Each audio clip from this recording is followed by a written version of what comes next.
An elderly black woman was brutally thrown from her wheelchair by police. They thought no one would care, but they didn't know her son was the president. Subscribe now to catch the full story and see what happens next. Don't miss any updates. Hit the bell to stay notified. Where are you watching from? Let us know in the comments below. Ruth Miller, a 78-year-old black woman, wheeled herself down the familiar streets of her neighborhood. The late afternoon sun dipped low on the horizon, casting a warm golden hue over the cracked sidewalks and worn-out buildings. The air was crisp, with the scent of fresh rain lingering after the morning downpour. The wheels of her battered wheelchair squeaked softly with each turn, a sound that Ruth had long since grown accustomed to. It wasn't an easy life, but Ruth had never been one to complain. She had grown up in a world that was always ready to remind her of what she didn't have, and what she could never be, simply because of the color of her skin. But Ruth was made of stronger stuff. Even now, in the twilight of her life, her spirit remained unbroken, even though her body had long since betrayed her. Her son, David, the President of the United States, was often on her mind. She thought of him now, as she rolled herself toward her modest home. David had always been a good boy, a beacon of hope for the family. His rise to the highest office in the land was nothing short of miraculous, given where they had come from. Ruth couldn't help but feel a swell of pride whenever she thought of him, though it was always tinged with a sadness she couldn't quite shake. He was so busy, and though he did his best to stay in touch, Ruth missed the days when he would come by every weekend just to sit with her on the porch and talk. But today, Ruth was focused on getting home. She had picked up a few groceries from the local store, and they sat in a small bag on her lap. Her hands, frail but steady, gripped the wheels of her chair, pushing herself along at her usual pace. She had grown used to the stares from strangers, the way people averted their eyes as if they didn't want to see her. She knew they were uncomfortable. A black woman in a wheelchair didn't fit into their neat little narratives of what life in this town should look like. As Ruth turned the corner onto her street, she noticed them. 2 police officers standing near the corner in front of a small, run-down store. Their patrol car was parked at an odd angle, half on the sidewalk, its lights off but still menacing. Ruth's heart sank. She'd seen these types before, young, full of arrogance, and quick to flex their authority on anyone who looked like they wouldn't fight back. She had been lucky enough to avoid trouble with the police most of her life, but she knew that luck could run out at any time. The younger of the 2 officers, with his close-cropped blonde hair and sharp, angular features, noticed her first. His eyes narrowed, and he elbowed his partner, a bulkier man with a perpetual scowl etched into his face. They exchanged a few words, and then, as if by silent agreement, they began walking toward her. Ruth's heart quickened, but she kept her face composed. She had learned long ago that showing fear or anger only made things worse in situations like this. She was just an old woman in a wheelchair, heading home with her groceries. There was no reason for them to bother her. And yet, as they approached, Ruth felt the familiar weight of dread settling in her chest. "Hey, you there," the younger officer called out, his voice dripping with casual authority. "Hold up a second." Ruth stopped her wheelchair and looked up at the men as they drew closer. She forced a polite smile, though every fiber of her being wanted to turn and leave. "Yes, officers, is something wrong?" The 2 men stopped in front of her, blocking her path.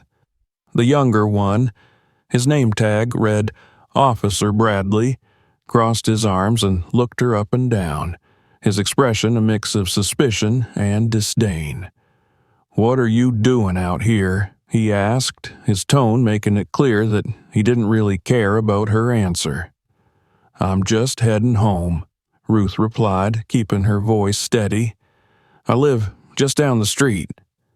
Officer Bradley glanced at her bag of groceries, then at her wheelchair. "In that? You expect us to believe you're really disabled?" Ruth blinked, taken aback by the bluntness of his question. I am disabled," she stammered, the words catching in her throat. "I've been in this chair for nearly 10 years. I was in a car accident." Bradley snorted, cutting her off. "Yeah, sure. You know how many people try to scam the system, pretending to be crippled just to get free rides and handouts? We're not idiots." The second officer, whose name tag read Officer Harris, stepped forward, his bulk casting a long shadow over Ruth. He leaned down slightly, his dark eyes cold and hard. "Why don't you just stand up and show us, huh? Prove you're really what you say you are." Ruth's stomach twisted. She had heard stories of encounters like this, but never imagined it would happen to her. She looked from one officer to the other, her mind racing. She could try to explain again, but it was clear they didn't care about explanations. These men had already made up their minds. I can't stand," she said quietly, her voice barely above a whisper. "I'm paralyzed from the waist down." Bradley let out a harsh laugh, shaking his head. "Convenient." Ruth's hands gripped the arms of her wheelchair, her knuckles white with tension. She had faced racism all her life, but there was something different about this, something more dangerous. These men had power, and they were looking for an excuse to use it. "Look," she said, trying to keep her tone calm, "I don't want any trouble. I'm just trying to get home. Please, let me go." But the officers weren't listening. Bradley stepped closer, his face inches from hers. "We don't just let people go when they're up to something." "I'm not up to anything," Ruth protested, her voice trembling despite her efforts to stay composed. "I'm just going home." Harris snorted. "Yeah, we've heard that one before." The tension in the air was thick, and Ruth could feel it pressing down on her. Her chest tightened as panic began to set in. She needed to get out of here, but there was nowhere to go. The officers had her boxed in, and there was no way she could outrun them in her chair. Bradley reached out and grabbed the handles of her wheelchair, giving it a hard shove backward. Ruth gasped as the chair jerked under her, nearly tipping over. The groceries on her lap tumbled to the ground, and a bottle of milk rolled away, spilling its contents onto the sidewalk. What are you doing?" Ruth cried out, her voice rising in panic. Bradley ignored her, his grip tightening on the chair. "Let's take a little walk, Grandma. See how fast you can roll." Harris chuckled, stepping to the side as Bradley began pushing Ruth's wheelchair down the street faster than she could control it. Her hands scrabbled for the wheels, trying to stop the chair, but Bradley's strength was too much.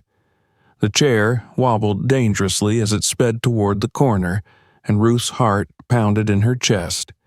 "Stop it, please," she begged, tears stinging her eyes. "I can't."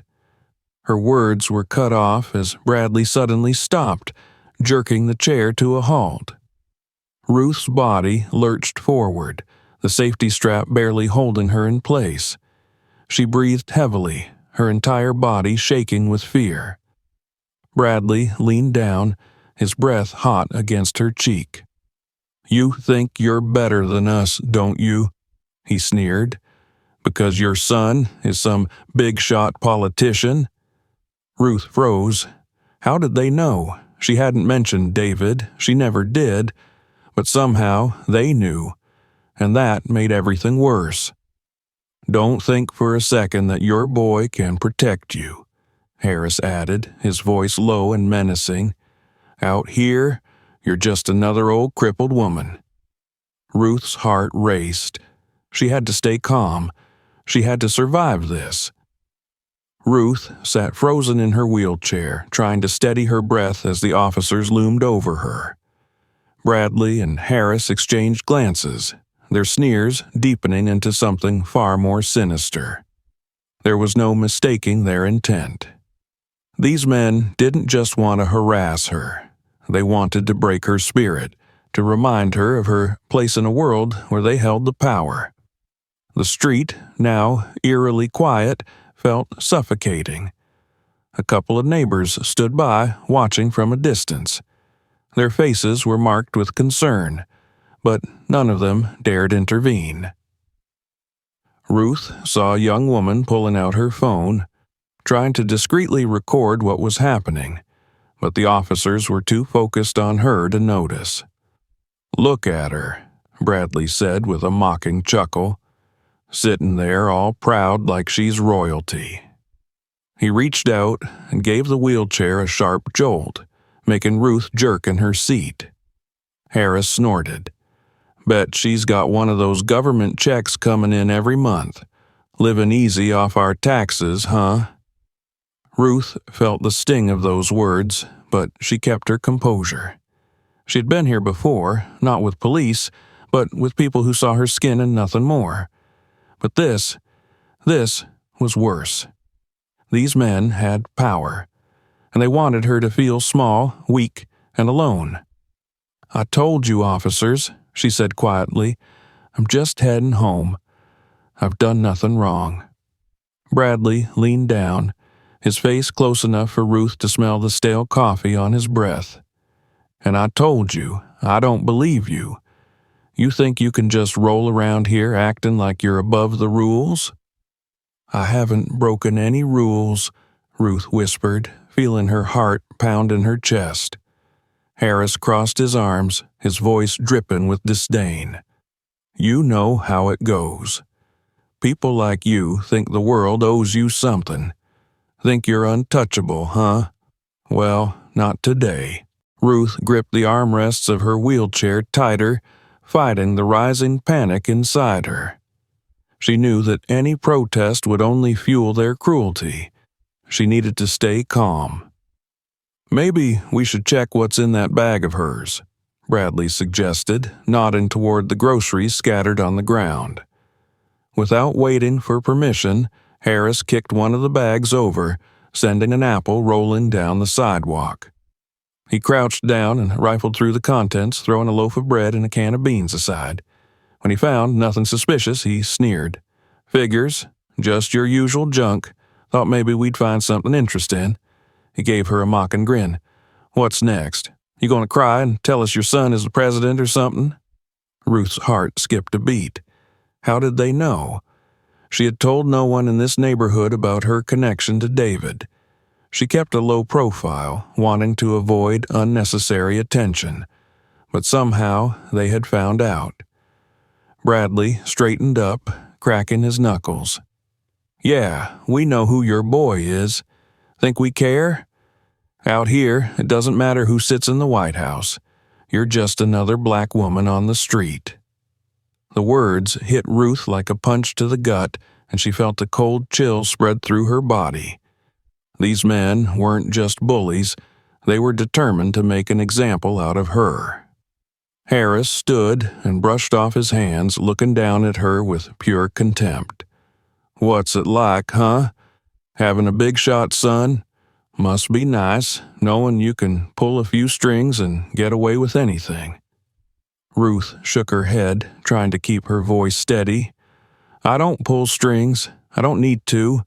I've lived my life with dignity, without asking for favors." Bradley scoffed. "Dignity? Please. People like you only know how to play the system." He gave the wheelchair another shove, sending it rolling back a few feet. Ruth gasped and scrambled to grab the wheels, stopping herself just before she hit the edge of the curb. "You think you're special," Bradley continued, his voice filled with venom. "You think you're better than us." "I never said that," Ruth whispered, but her words were lost in the growing storm of their anger. Harris took a step closer, his fists clenched. We've had enough of this act. Stand up." "I told you," Ruth said, her voice trembling. "I can't. I'm paralyzed." Bradley smirked, glancing at his partner. "Paralyzed, huh? Funny how that works when it's convenient." Ruth's breath quickened. She knew that no matter what she said, these men would twist her words to fit their narrative. They had already decided she was guilty. Guilty of existing in a world that wasn't made for people like her. "Look," she said, trying to keep her voice calm, "I just want to go home. Please, let me go." But the officers weren't done with her yet. Bradley leaned in again, his eyes filled with malice. "Not until we've had some fun." He yanked the wheelchair around and began pushing it down the street, faster than Ruth could control. Her hands slipped on the wheels as she tried to slow herself down, but Bradley's grip was too strong. "Stop!" Ruth cried out, her voice high with fear. "Please, stop!" Harris laughed as he followed behind them, watching with sadistic amusement as Ruth struggled to keep from falling out of the chair. "What's the matter, Grandma? Can't keep up?" Bradley suddenly let go of the wheelchair and it veered wildly toward the curb.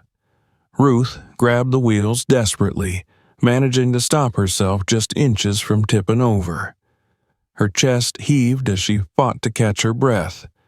"You," Ruth gasped, trying to find the words. "You can't do this." "We can do whatever we want," Bradley said with a sneer. "Who's gonna stop us? Your son? Let him try." Ruth stared at them, her heart pounding in her chest. She knew now that these men were beyond reason. They didn't see her as a person, just an object to be controlled, humiliated, and discarded. "Enough of this," Harris said, his voice growing colder. "We've wasted enough time. Let's wrap this up." Bradley nodded, and for a moment, Ruth thought they were finally going to leave her alone. But then he reached for his handcuffs, the metal glinting ominously in the fading light. "We're taking you in," Bradley said with a grin. "Let's see if the station is as impressed with your story as we are." Ruth's stomach twisted in fear. She knew what was coming next, and there was nothing she could do to stop it. The moment Officer Bradley reached for his handcuffs, Ruth felt an icy chill run down her spine. She knew she was about to face something she had feared for most of her life. Being arrested, not because she had done anything wrong, but because of the color of her skin and the prejudices that followed her everywhere. Her heart pounded in her chest as her mind raced, trying to find a way out of the situation. But deep down, she knew there was no escape. These men had already made up their minds. Bradley pulled out the cuffs with a sharp, metallic click, the sound ringing through the still evening air like a death knell. He stepped behind Ruth, towering over her as she sat in her wheelchair, and roughly grabbed her wrist. "No, wait, please," Ruth pleaded, her voice trembling with fear and desperation. "I haven't done anything wrong." Bradley ignored her. He forced her hands behind her back, the cold steel of the handcuffs biting into her frail wrists as he locked them in place. The cuffs were too tight, and Ruth winced in pain, but her protest was met with nothing but a cruel smirk from the officer. "There we go," Bradley muttered under his breath. "All nice and secure." Ruth's mind swirled with disbelief. This couldn't be happening. Not to her, not here, on the streets she had lived on for decades, in a neighborhood she had once called home. She had seen injustice before, but this was different. This was happening to her, an old woman in a wheelchair, for no reason other than the fact that these officers wanted to prove their power. Officer Harris stood by, arms crossed, his lips curled into a smug grin. He watched the scene unfold with a sense of satisfaction, as if arresting a helpless old woman was something he found amusing. "Let's get her out of here," Harris said, his voice devoid of any emotion other than contempt. "We've wasted enough time on this." Bradley, still holding Ruth's wrist, began pulling her roughly out of the wheelchair. The movement was sudden and violent, and Ruth cried out as her body jerked forward, her legs buckling beneath her. She was paralyzed from the waist down, and the sudden force caused her to lose all control of her lower body, sending her crumpling to the ground. She hit the concrete with a thud, her thin frame shaking from the impact. Her breath was knocked out of her lungs, and for a moment, all she could do was lie there, gasping for air. The world spun around her, and she felt a wave of dizziness wash over her as pain shot through her body. But Bradley and Harris didn't care. They stood over her, watching her struggle to catch her breath, their expressions cold and indifferent. "Come on, get up," Bradley ordered, his voice impatient. "We don't have all day." I can't," Ruth gasped, her voice weak and trembling. "I told you, I'm paralyzed. I can't walk." "Sure you can't," Bradley sneered, his face twisted into a mocking grin. "Convenient, isn't it?" Harris stepped forward, grabbing Ruth by the arm and yanking her upright. Her legs dragged uselessly on the ground as he hauled her to her feet, her body limp and unresponsive below the waist. Tears welled up in her eyes, but she forced herself to hold them back. She couldn't let them see her cry. She wouldn't give them the satisfaction. "Let's get her in the car," Harris said, his grip on her arm tightening. Together, the two officers half-dragged, half-carried Ruth toward their patrol car. Her feet scraped against the pavement, and her arms ached from the strain of holding her upright.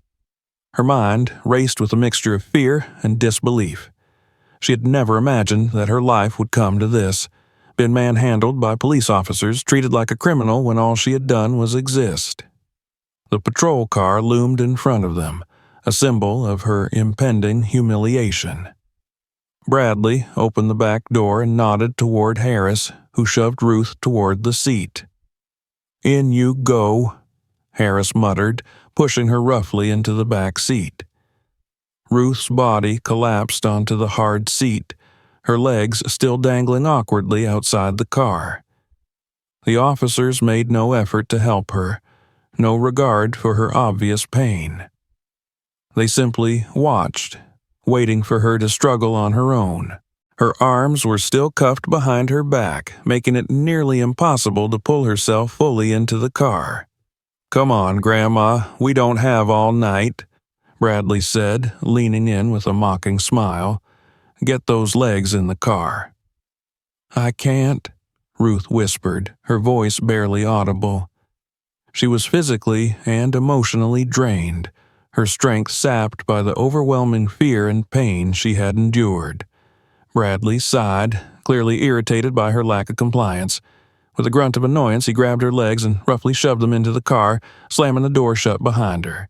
"There," he muttered, wiping his hands on his uniform as if touching her had somehow sullied him. "All set." Ruth lay in the back seat, her body contorted in an uncomfortable position. Her wrists throbbed from the tightness of the cuffs, and her legs felt like dead weight. She could hear the two officers talking outside the car, their voices muffled through the glass, but she couldn't make out the words. All she could do was lie there, helpless and terrified, as the world outside continued to move without her. The patrol car's engine roared to life, and soon they were driving away, leaving behind the quiet streets that Ruth had once known as her home. The reality of her situation began to sink in, and she felt a fresh wave of panic rise in her chest. She was being arrested. For what? For being in the wrong place at the wrong time? For being black? For daring to exist in a world where people like Bradley and Harris held all the power? Her thoughts swirled in her mind, each one more overwhelming than the last. Her heart ached, not just from the physical pain, but from the deep emotional wound that had been inflicted on her. She had always known that the world was unfair, but this was a level of cruelty she had never imagined. The ride to the police station was long and silent. The officers said nothing to her, and Ruth made no attempt to speak. She stared out the window, watching the city pass by in a blur of lights and shadows. Her mind drifted back to her son, David, and a sense of despair settled over her. Would he find out? Would he even know what had happened to her? She didn't want to burden him with this, but what choice did she have? She had always prided herself on her independence, but now, in this moment of utter helplessness, she wished more than anything that he were there with her. When they finally arrived at the police station, the officers parked the car and opened the door. Harris grabbed Ruth by the arm again, yanking her out of the back seat with the same roughness as before. Her legs dragged limply on the ground as he pulled her into the station, the bright fluorescent lights inside casting harsh shadows on the worn linoleum floors. The desk sergeant barely looked up as they entered. "What's this?" he asked, his tone bored and indifferent. "Just another one trying to play the system," Bradley said, shoving Ruth forward. "Claims she's paralyzed." The sergeant glanced at Ruth, his eyes flickering with mild interest. "You bring her in like that?" Bradley shrugged. She wasn't cooperating. Ruth felt a surge of anger, but she forced it down. Anger wouldn't help her here. It would only make things worse. The sergeant nodded toward the holding cells. "Put her in the back. We'll sort it out later." Harris and Bradley dragged Ruth toward the holding area, her body sagging in their grip. They opened one of the cold metal cell doors and unceremoniously dropped her onto the hard bench inside. "There you go," Bradley said with a sneer. "Enjoy your stay." The door slammed shut with a loud clang, and Ruth was left alone in the dimly lit cell. The sound of the officer's footsteps faded away, and the silence of the room pressed in around her. Ruth sat on the cold bench, her wrists still cuffed behind her back, her body aching from the rough treatment she had endured. She stared at the barred window high above her head, her mind spinning with everything that had happened. The reality of her situation hit her full force, and for the first time, tears welled up in her eyes. But she wouldn't cry.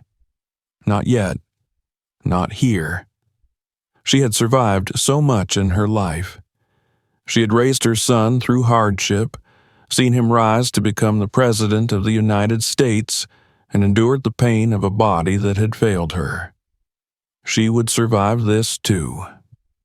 But as the cold of the cell seeped into her bones, Ruth knew that this was a battle she couldn't fight alone. Her son had to know. "David," she whispered into the stillness, "you have to know." The day had started like any other for President David Miller, filled with back-to-back meetings, briefings on foreign policy, and discussions on domestic issues. He sat in the Oval Office, his mind focused on the task at hand, when a sharp knock on the door interrupted the flow of his thoughts. "Come in," he called out, glancing up from the papers scattered across his desk. His chief of staff, Karen Stevens, entered the room, her expression tight with concern. David immediately knew something was wrong. Karen was a calm and collected woman, someone who rarely let the weight of the world show on her face. But today, something had shaken her. "Mr. President," Karen began, her voice low, "I think you need to see this." David raised an eyebrow, setting his papers aside. "What is it?" Without a word, Karen handed him a tablet. A screen displayed a video, and David's heart sank as he saw the title, "Elderly Black Woman in Wheelchair Abused by Police."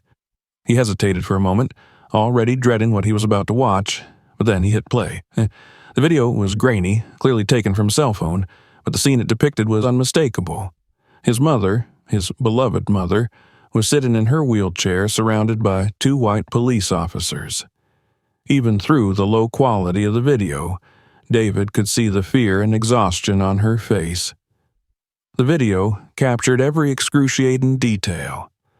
Officer Bradley and Officer Harris berating her, shoving her wheelchair, throwing her to the ground. David's hands clenched into fists as he watched the officers manhandle his mother, ignoring her cries of pain and fear. His stomach churned with anger as they dragged her limp body into the patrol car, treating her as though she were nothing more than an inconvenience. David couldn't breathe. He couldn't think. The world around him seemed to fall away, leaving only the horrific scene playing out on the screen in front of him. The video ended with a shot of his mother being thrown into the back seat of the police car, her body crumpled and defeated. For a moment, the Oval Office was deathly silent. David stared at the screen, his mind reeling. How could this have happened? His mother, Ruth Miller, had spent her entire life working hard, raising him and serving her community. She had endured more than her fair share of hardships, but this was beyond anything he could have ever imagined. Mr. President. Karen's voice was soft, filled with sympathy. The video has already gone viral. It's all over social media. The news outlets are picking it up as we speak. David barely heard her. His thoughts were consumed with one thing: his mother. She was out there, alone, in the hands of those officers, and he hadn't even known. "Where is she?" he asked, his voice low and strained.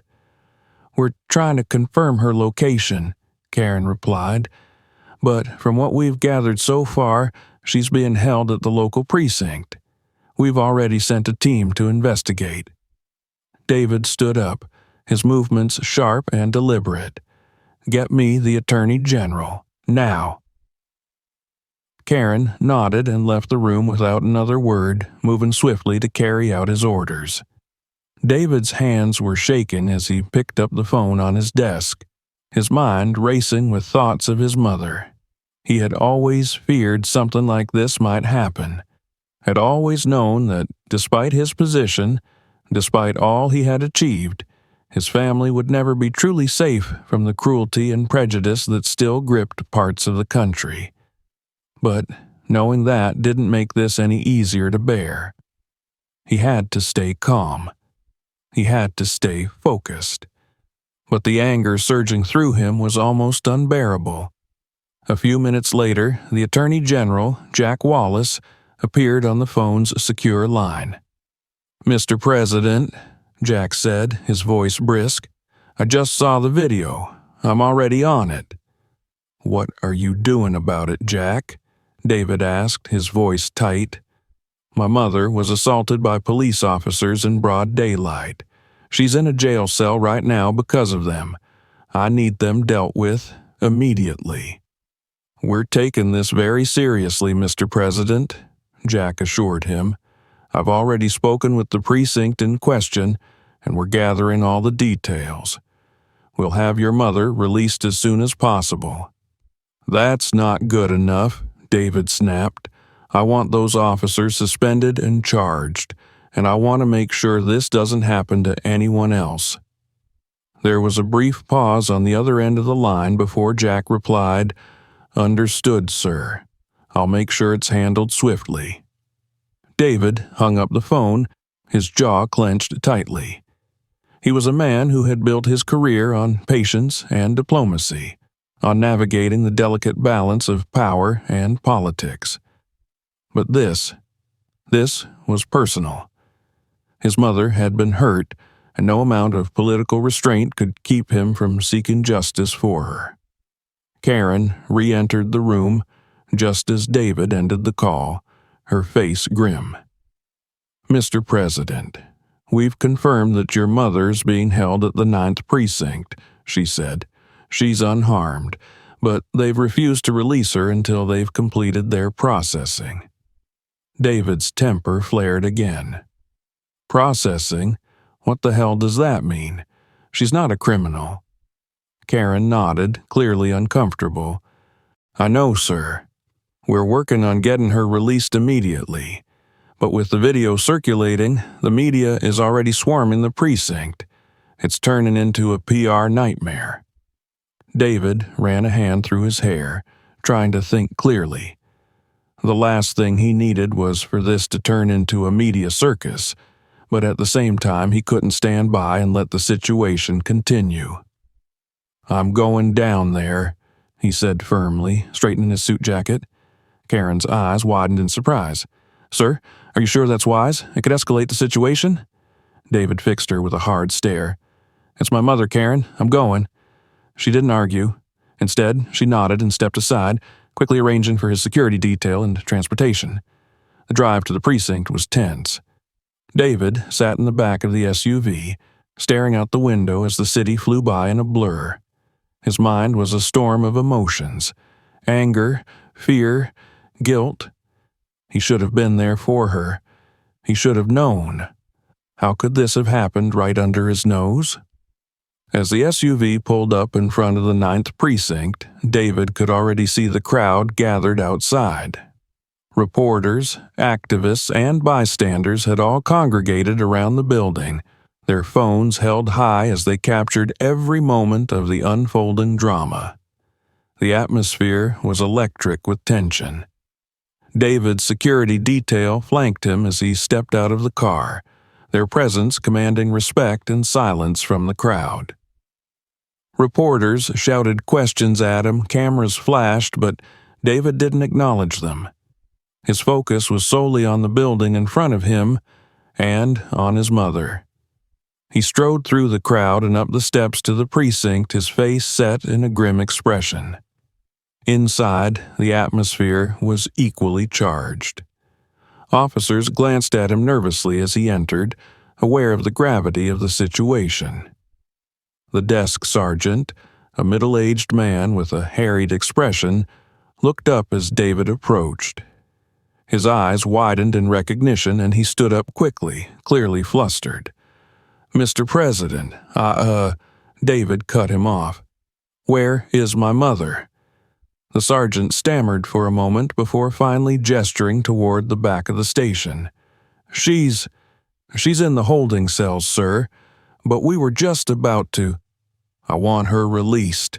Now, David said, his voice low and dangerous, and I want to see the officers responsible for this. The sergeant swallowed hard and nodded. Of course, sir, right away. David followed the sergeant toward the holding area, his heart pounding with a mixture of anger and relief. He would see her soon.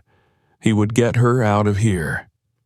But the thought of what she had been through, what she must have endured at the hands of those officers, made his blood boil. As they approached the holding cells, David spotted her. Ruth was sitting on a bench, her back hunched, her hands still cuffed behind her.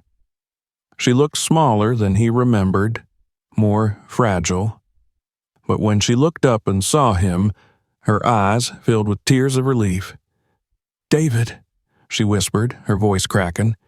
He rushed to her side, kneeling in front of her, his hands reaching for hers. Mom, I'm here. I'm so sorry. Ruth shook her head, a weak smile on her lips. You came. I knew you would. David gently helped her to her feet as the sergeant hurriedly unlocked the handcuffs. The weight of what had happened, of the pain and humiliation she had endured, hung heavy in the air, but in that moment, all that mattered was that she was safe. But as David held his mother close, he knew this was far from over. Those officers would pay for what they had done, and the system that allowed this to happen, it would be torn apart, piece by piece. As they walked out of the precinct together, the crowd erupted into cheers. But for David, there was no victory in this moment. Not yet. Justice had to be served. The nation was boiling with anger. Within hours of Ruth Miller's arrest, the video of her mistreatment had flooded the internet, and the backlash was swift and unforgiving. Protesters took to the streets in major cities, New York, Chicago, Los Angeles, and beyond.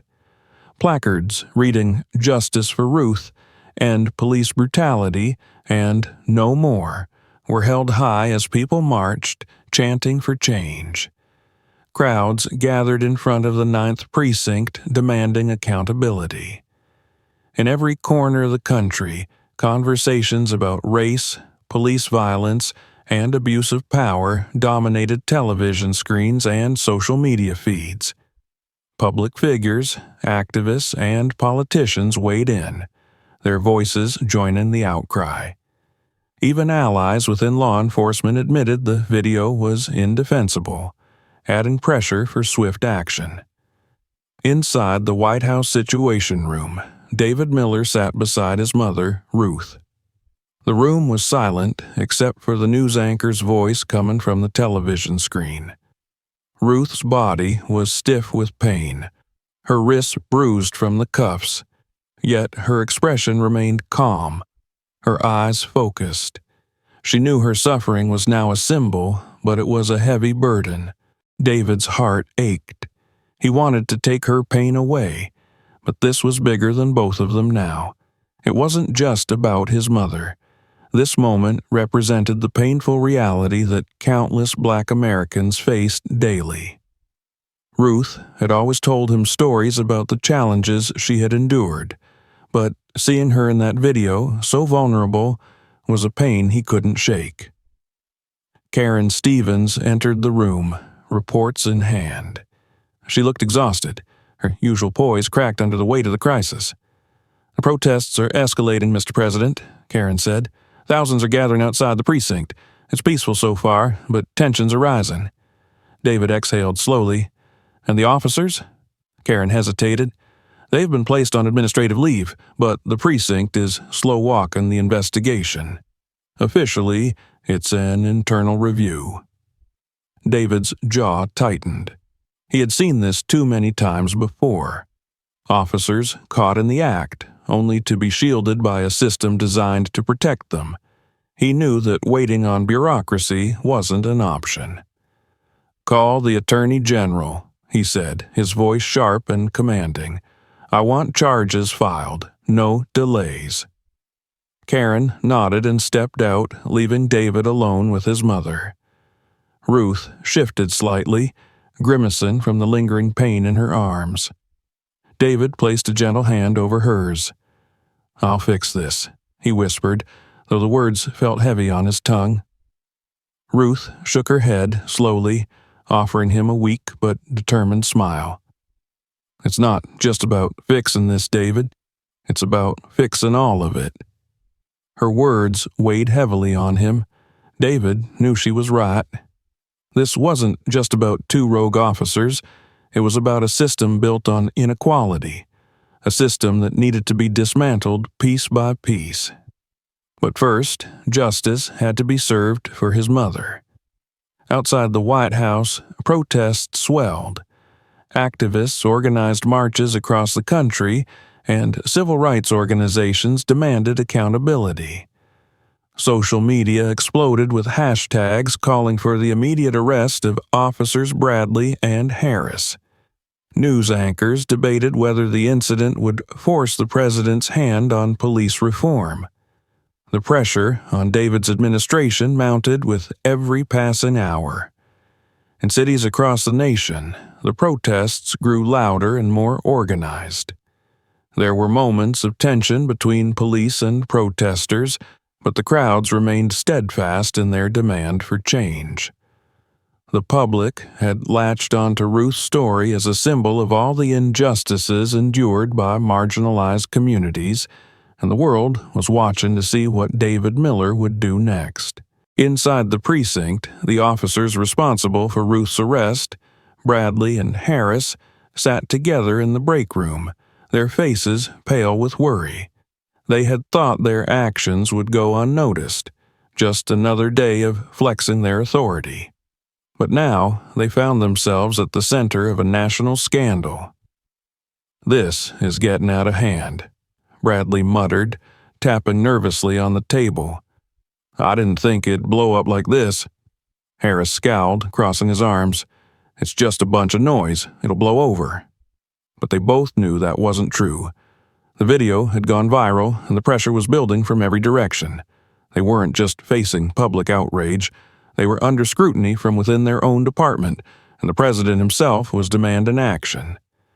Back at the White House, David paced the room, the weight of the moment pressing down on him. His mother's suffering was personal, but his response to it would have national consequences. He knew that any misstep could either spark meaningful change or deepen the public's distrust in his leadership. Karen returned, her phone pressed to her ear. "The Attorney General is on the line," she said, handing David the phone. David took a deep breath before answering. "I need arrests, Jack. No delays, no excuses. I want those officers charged today." Jack Wallace's voice was steady but cautious. "I understand, Mr. President, but you know how these things work. We need to move carefully."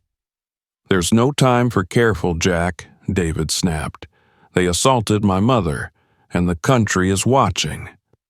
There was a pause on the other end of the line. "I'll make it happen," Jack finally said. David ended the call and turned to Karen. "Issue a public statement. I want the world to know that justice is coming." Karen nodded, already making notes. "And the protest?" David thought for a moment. "I'll speak directly to the people. They need to know we hear them, and that we're taking action." Hours later, David stepped into the briefing room where reporters and cameras waited in tense silence. He stood at the podium, his face solemn, the weight of the moment visible in every line of his expression. "My mother, Ruth Miller, was assaulted and mistreated by officers sworn to protect her," he began, his voice steady but filled with emotion.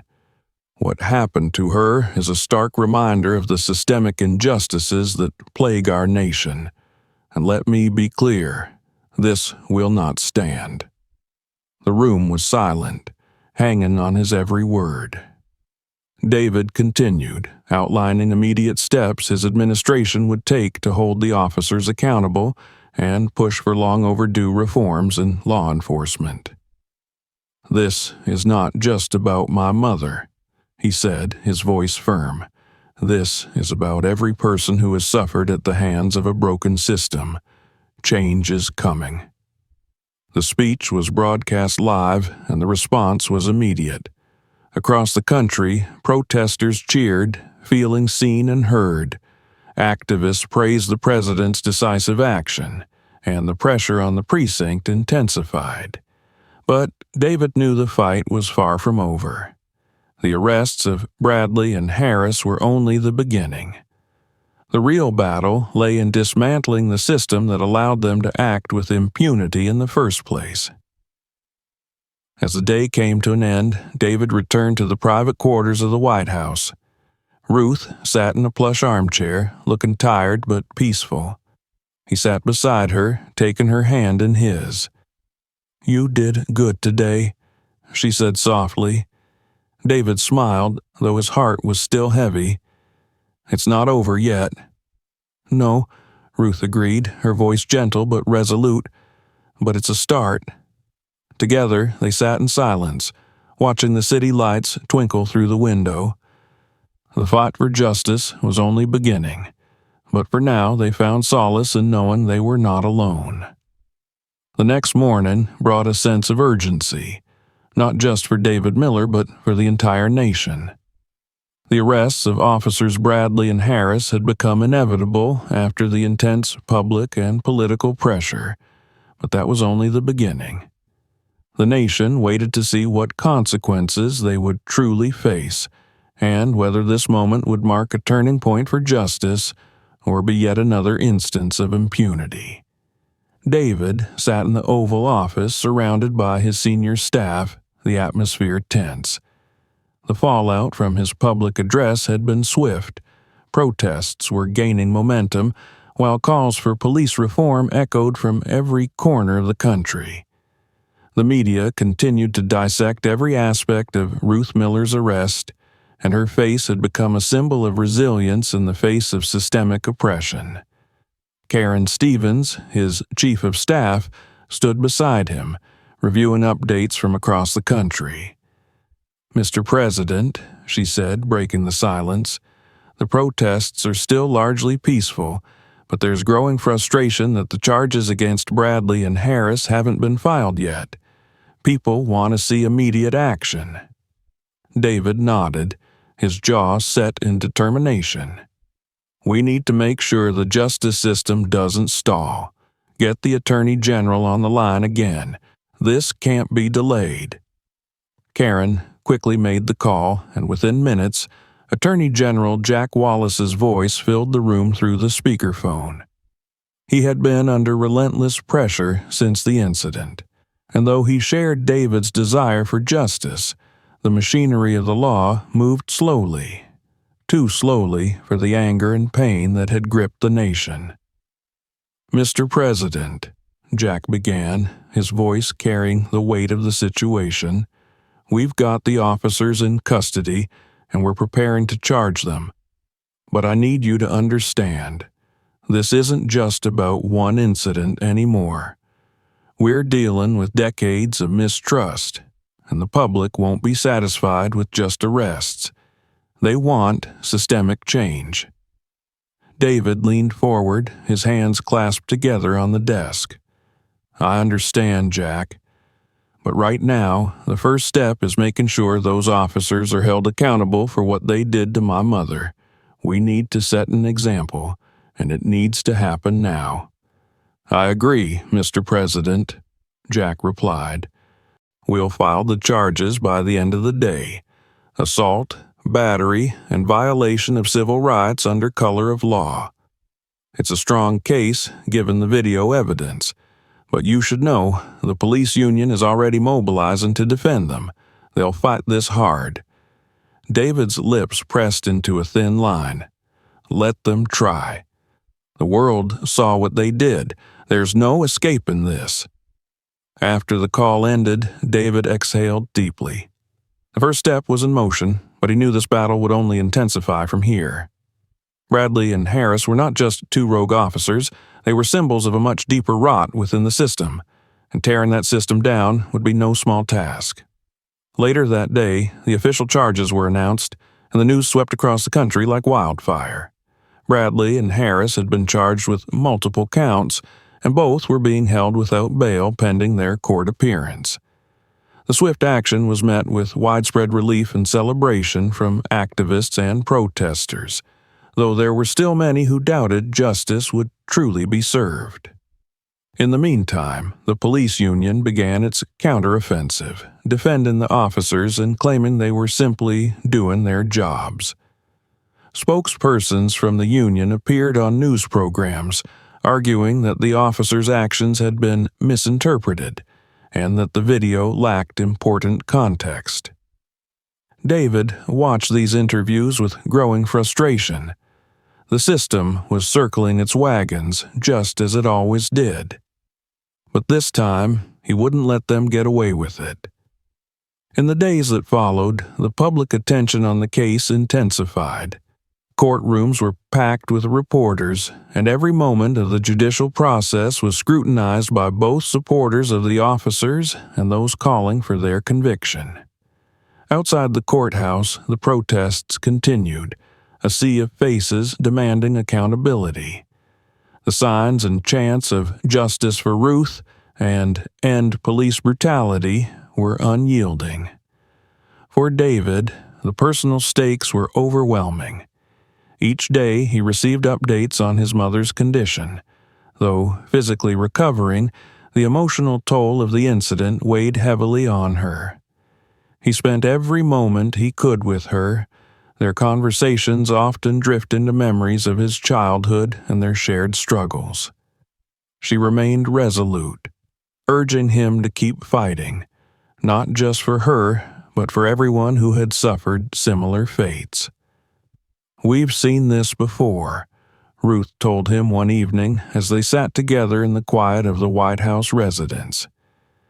The system isn't broken, David.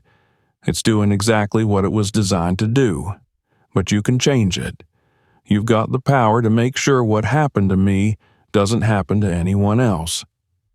David listened closely, the gravity of her words sinking in.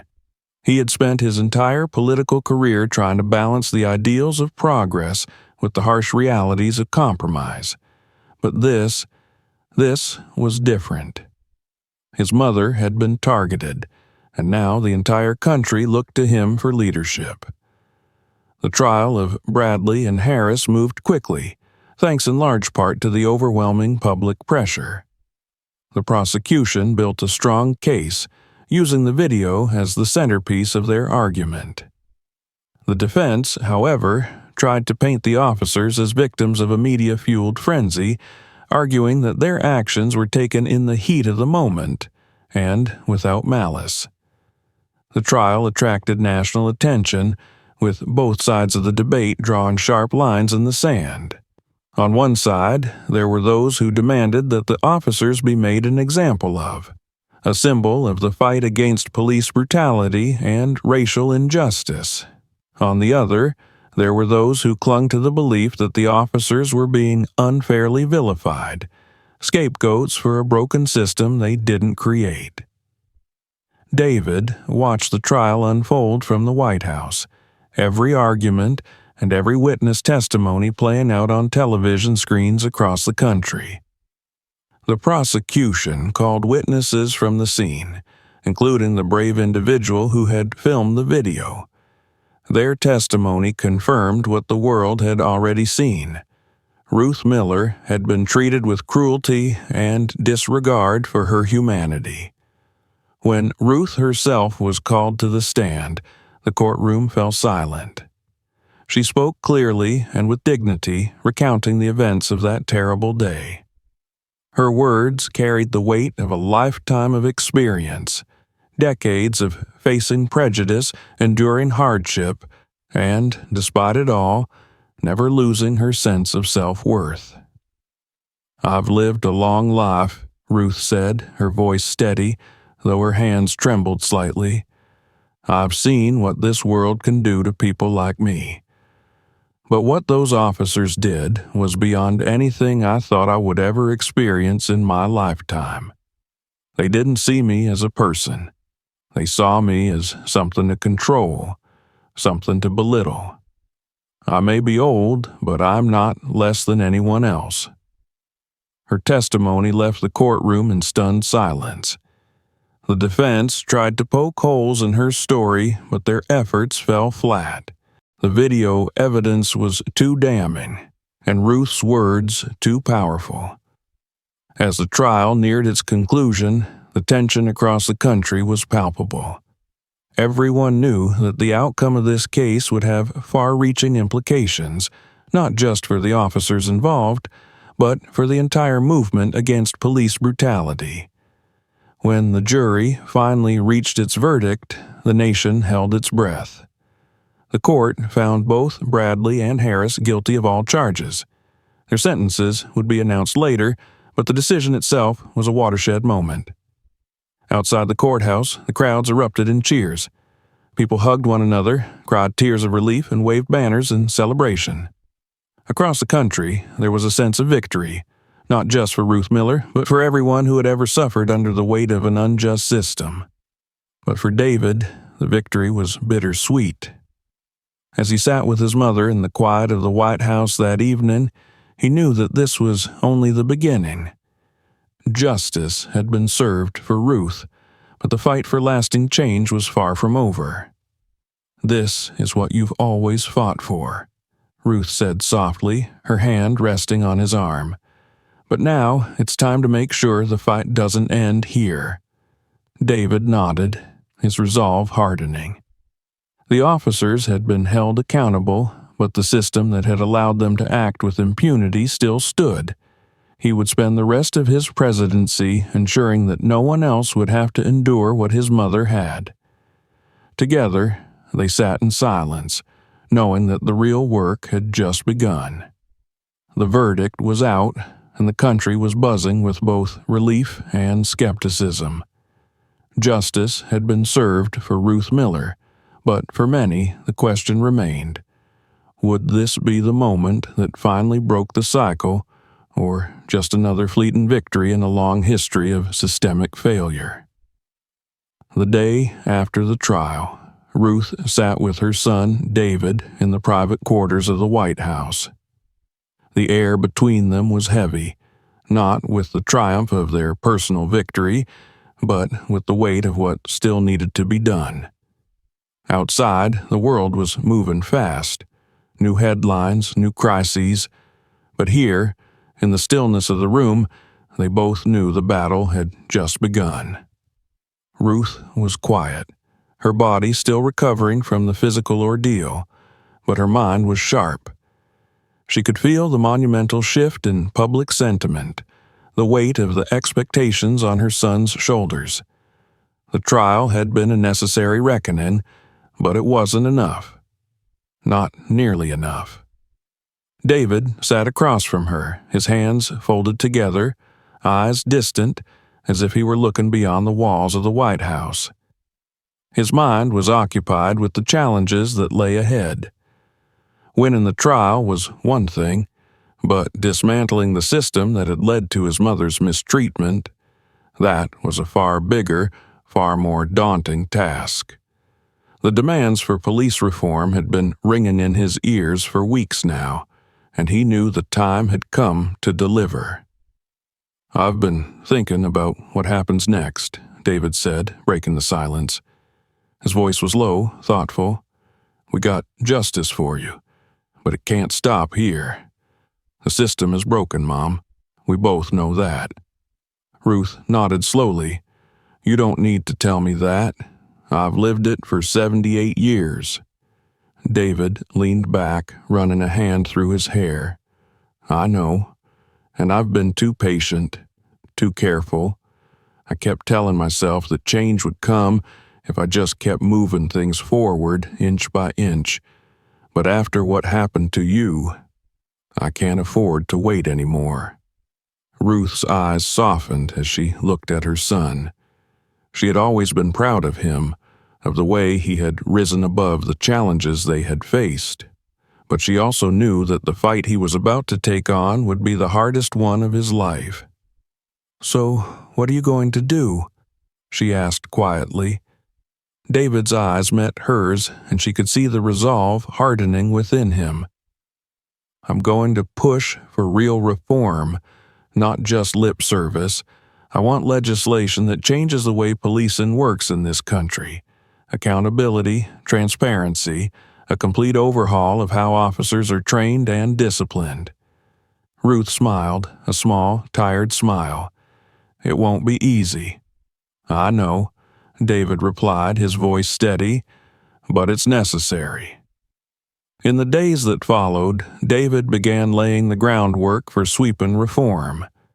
His administration worked tirelessly, drafting legislation that aimed to tackle the very roots of the problems within law enforcement: mandatory body cameras, independent investigations for police misconduct, and the demilitarization of police forces.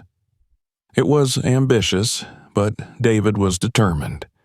He would use his platform as president to force change, even if it meant facing opposition from all sides. The public response was overwhelmingly supportive at first. Protesters who had been demanding justice for Ruth Miller now turned their focus to the broader issues of police reform, marching under banners that called for an end to police brutality and systemic racism. The energy was electric, fueled by a sense of momentum that had been absent in previous movements. For the first time in a long time, people believed that real change was possible. But with every step forward came resistance. Conservative lawmakers, the police unions, and even some within David's own party began pushing back. The narrative shifted. Critics accused the president of going too far, of threatening law and order, of undermining the police forces that were supposed to protect citizens. David expected this. He knew that real change always came with a cost, and he was prepared to pay it. But that didn't make it any easier. The media took sides, with some praising his bold actions and others accusing him of politicizing his mother's experience for personal gain. Ruth watched all of this from the sidelines, her heart swelling with pride and concern. She knew what it meant for her son to take on such a monumental task. She also knew the dangers that came with it. David was already receiving threats, angry letters, emails, and even direct messages on social media. The backlash from law enforcement supporters was fierce, and there were whispers of political sabotage brewing beneath the surface. One evening, as David sat with Ruth in the White House gardens, he expressed his frustration. "Sometimes it feels like no matter what I do, there's always going to be someone fighting against it," he admitted. "I knew this would be hard, but seeing people actively resist what's clearly right, it gets to me." Ruth reached over, placing her hand on his. "Change is always hard, David. The system fights back because it's designed to protect itself. But you've already done something most people in your position wouldn't have the courage to do. You're fighting for what's right." David sighed, gazing out at the sprawling lawns, the distant lights of Washington visible beyond the trees. "I just want to make sure it's enough, that it's lasting." "It will be," Ruth said softly, "because you won't give up, and neither will the people who believe in what you're doing." The next major step came when David introduced the Ruth Miller Justice Act to Congress. Named in honor of his mother, the bill was the most comprehensive piece of police reform legislation in decades. It included provisions for ending qualified immunity, establishing national standards for use of force, and creating independent oversight bodies to investigate cases of police misconduct. The introduction of the bill set off a firestorm of debate on Capitol Hill. Supporters hailed it as a long-overdue solution to the problem of unchecked police power, while opponents decried it as an overreach that would handcuff law enforcement and endanger public safety. The political fight was fierce, and David knew that getting the bill passed would be an uphill battle. But the nation had changed. The trial of Bradley and Harris, the video of Ruth's arrest, and the months of protests had shifted public opinion in a way that couldn't be ignored. Polls showed that the majority of Americans supported the reforms, and activists continued to apply pressure on lawmakers to do the right thing. On the day of the final vote, the atmosphere in Washington was electric. Crowds gathered outside the Capitol, chanting for justice and reform. Inside, the tension was palpable as lawmakers took their seats. David watched from the White House, his heart racing with anticipation. The vote was close, closer than anyone had anticipated. But in the end, the Ruth Miller Justice Act passed, a landmark victory for the movement against police brutality. The cheers from the crowds outside echoed across the city, a wave of relief and triumph washing over everyone who had fought so hard for this moment. Back in the White House, David sat beside Ruth, watching the news coverage of the historic vote. His mother's eyes filled with tears as she saw the impact her ordeal had made on the country. "You did it," she whispered, her voice thick with emotion. "You really did it." David smiled, though he knew that the work was far from over. The passage of the bill was just the beginning. Implementing the reforms, ensuring that the new laws were enforced, and continuing to hold police accountable would be an ongoing battle. But, for the first time in a long time, David felt hopeful. "I didn't do it alone," he said, turning to his mother. "You're the reason this happened. Your strength, your courage, that's what made the difference." Ruth smiled through her tears, and together they sat in silence, knowing that while the fight for justice was far from over, they had taken a significant step toward a better future. Thanks for watching. If you enjoyed this story, make sure to subscribe so you never miss what's coming next. Tap the bell icon to get notified about new uploads, and don't stop here. Check out our other videos for more powerful stories. Where are you watching this from? Let us know in the comments below.